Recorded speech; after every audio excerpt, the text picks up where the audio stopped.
राजा घोषित गर, होइन भने हेलिकप्टर खोज्दै गर भाग्नलाई त हरबाट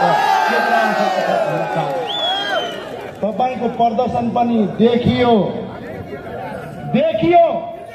तपाईहरूको प्रदर्शन पनि देखियो। हेर्ने गर्नेलाई भन्दा देख्नेलाई लाज, प्रधानमन्त्री खड्ग प्रसाद ओलीको सडकमा बात हामीले देखेका छौं। यो आन्दोलनको सुरुवात हो साथीहरु। तपाईलाई अपील गर्न चाहन्छु, अनुरोध गर्न चाहन्छु, कुनै पनि आन्दोलन वैचारिक बहसबाट हुन्छ, रगतको तातो जोशले मात्र पुग्दैन। त्यसलाई हामीले वैचारिक बहसबाट पुग्नुपर्छ। अहिले हाम्रो कुनै पार्टीका विरुद्धको आन्दोलन होइन, कुनै दलका विरुद्धको आन्दोलन होइन, यो भोकमरीका विरुद्धको आन्दोलन हो, भ्रष्टाचारीहरूका विरुद्धको आन्दोलन हो, देश लुट्नेहरूका विरुद्धको आन्दोलन।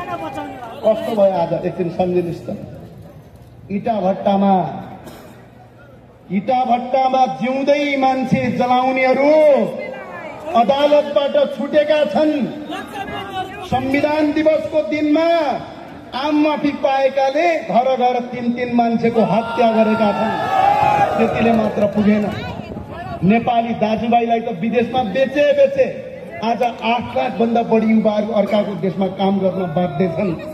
उद्योग बन्द गरे, कल कारखाना बन्द गरे, गोराखाली टायर बन्द गरे, हेटौडा टेक्सटाइल बन्द गरे, बुटोल धागा उद्योग बन्द गरे, देशका 44वटा भन्दा ठूला संस्थान बन्द गरे, गलैँचा बन्द गरे, कृषि बन्द गरे, साराका सारा बन्द गरेर युवाहरूलाई त विदेश बेच्यो।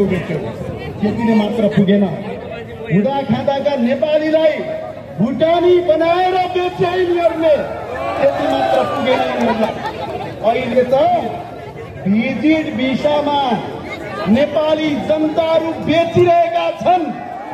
त्यति मात्र होइन, जिउँदै इट्टा भट्टामा पोल्नेलाई उन्मुक्ति दिएको छ। अदालत जस्तो रहेन, सांसद जस्तो रहेन, देशमा भ्रष्टाचार व्यक्त भयो। त्यो भएर अब आन्दोलन र क्रान्तिको विगम सुरु भयो आजबाट। यसको सुरुवात आज। आदरणीय साथीहरू, हामीले सडक र सदनबाट आवाज मागिरहेका छौं, यतिले पुगेको छैन। देशका प्रत्येक गल्ली गल्लीबाट उठ्नुहोस्। आज गाउँ गाउँमा छोटे राजाको हालिमुहाली छ। यो देशमा पार्टीको कार्यकर्ता आज देशको राष्ट्रपतिको कुर्सीमा बसेका छन्। हामीलाई राष्ट्रपति होइन, राजा चाहियो, कार्यकारी प्रधानमन्त्री चाहियो। म सोध्न चाहन्छु यहाँ भएको भिडलाई, यो देशको प्रधानमन्त्रीलाई तपाईहरुले भोट हाले हो? होइन भने दुईटा हात उठाएर होइन भनौँ त।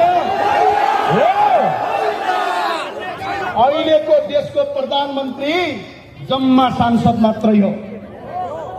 आफै प्रधानमन्त्री हुने, चुनाव हारेको मान्छे समानुपातिबाट फेरि मन्त्री खाइहाल्ने, देश बेचिराख्ने, नेपालीलाई भुटानी बनाउने, हुँदा खाँदाका भिजिट भिसामासम्म मान्छे बेच्ने तस्करहरूका विरुद्धको आन्दोलन हो। यो कुराका तपाईँका साथ त्यही भएर भन्छु, अहिले पनि प्रधानमन्त्रीलाई मेरो अपिल छ, तपाईलाई प्रधानमन्त्री बन्न मन छ भने अहिले पनि अपिल छ, नवीन सम्झौतामा आउनुस्, होइन भने भाग्नलाई हेलिकप्टर खोज्दै र प्रधानमन्त्रीलाई मेरो अपिल छ, तपाईले हिजो देख्नु भएको थियो काठमाडौँ कब्जा गर्ने भन्नुभएको थियो। तपाईको कब्जा त देखियो त। 400 जना मान्छे जम्मा गर्न नसक्ने मान्छे देशको प्रधानमन्त्रीको कुर्सीमा बन्न लायक छैनन्। त्यो भएको हुनाले प्रधानमन्त्रीजीलाई अहिले पनि अपिल छ, अहिले पनि अनुरोध छ, यो त सुरुवात हो, यो अन्तिम होइन, यो सुरुवात हो। 1000 माइलको लामो यात्रा एक पाइलाबाट सुरु हुन्छ। यो राष्ट्रवादीको आन्दोलन हो, जुन राष्ट्रवादी श्री 5 बडाराज पृथ्वीनारायण शाहको दिव्य उपदेशमा हिँडेको आन्दोलन हो। यो जसले अंग्रेजलाई हराए, जसले तिब्बतलाई हराए, जसले मुगललाई हराए, तपाईहरुलाई हराउन हामीलाई त्यति धेरै समय लाग्नेवाला छैन। यो ठिकको यो राष्ट्रिय झण्डाको आन्दोलन हो, चन्द्र सूर्य अंकितको आन्दोलन हो। यो आन्दोलनले यो देशमा भ्रष्टाचारीको अन्त्य गर्छ। यो भन्दै गर्दा धेरै साथीलाई लाग्दो रहेछ, किन अख्तियारका अनुसन्धान हुँदैन त, किन अदालतले न्याय दिँदैन त भन्दा नेपालको कानून, नेपालको संविधानमा के लेखेका छन् यिनीहरूले? अदालतको प्रधान न्यायाधीश नियुक्ति गर्न संवैधानिक परिषदले नियुक्ति गर्ने, अख्तियारको आयुक्त संवैधानिक परिषदले नियुक्ति गर्ने, न्यायाधीश न्याय परिषदले नियुक्ति गर्ने, भयभरका कल कारखानामा जो कर्मचारी दादा हाकिम सबै संवैधानिक परिषदले नियुक्ति गर्ने।